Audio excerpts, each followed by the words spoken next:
40,000 people were imprisoned in that stadium.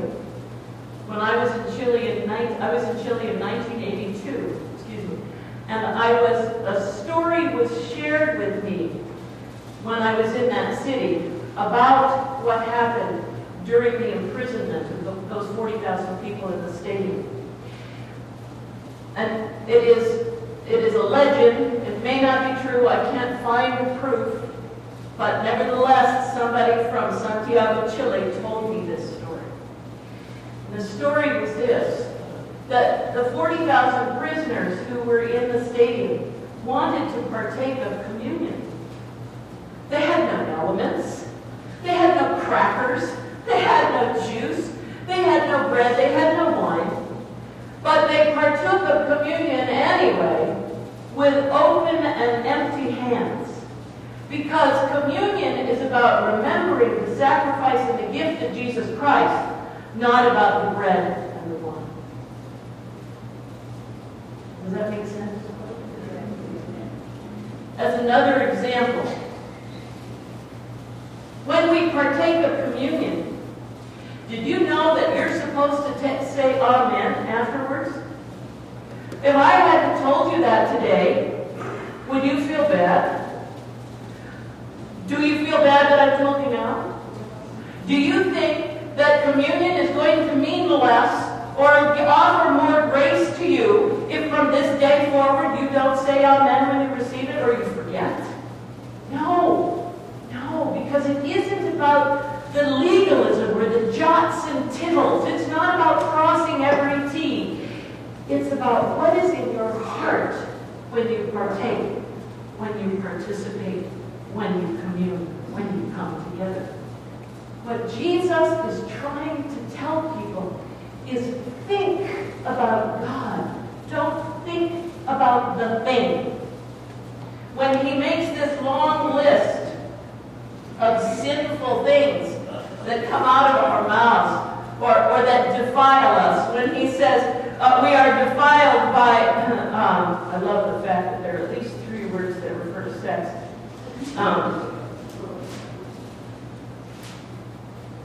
Fornication,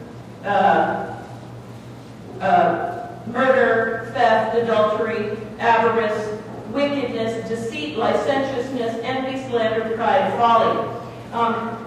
In the 14th century, the Catholic Church was very kind to make a list of the 7 deadly sins for us and actually create a mnemonic so that we could all know what they are. The mnemonic, you can say it with me, is based on the Latin verbiage for the 7 deadly sins. The first word of the Latin, the first letter of the Latin word. And so the mnemonic for the 7 deadly sins is saligia. Saligia. You'll love this. You're going to have fun. Superbia, yes, saligia. Superbia refers to pride. Avaritia, what does that refer to? Greed. Luxuria, extravagance. Invidia, envy. Gula. There's a word that comes from that. It's that wonderful Russian stew. Gluttony. Ira, which has nothing to do with saving money. Anger.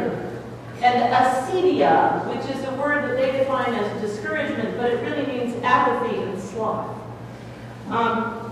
The 7 deadly sins that the Catholic Church put together has everything to do with, or comes forth from the word, from the one sin, the numero uno sin, pride.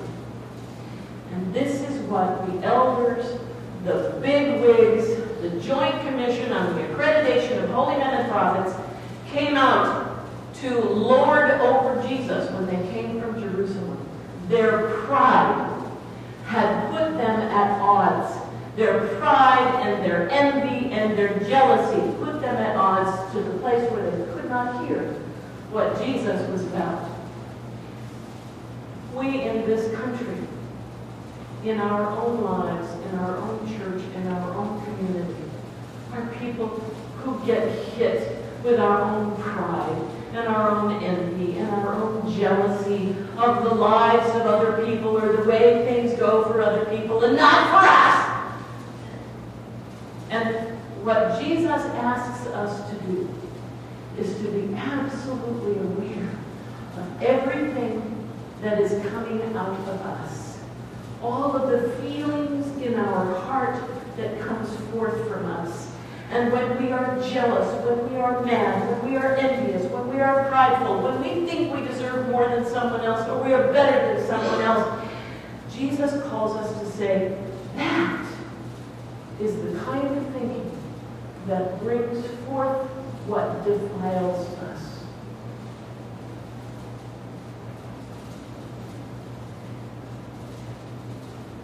What we are invited today to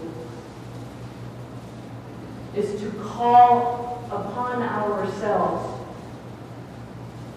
the feelings that are inside us that lead us down the path to destruction and to go in the other direction. To cultivate ourselves as constantly respectful, altruistic, caring people. Loyal people, carefully considering our relationships with one another.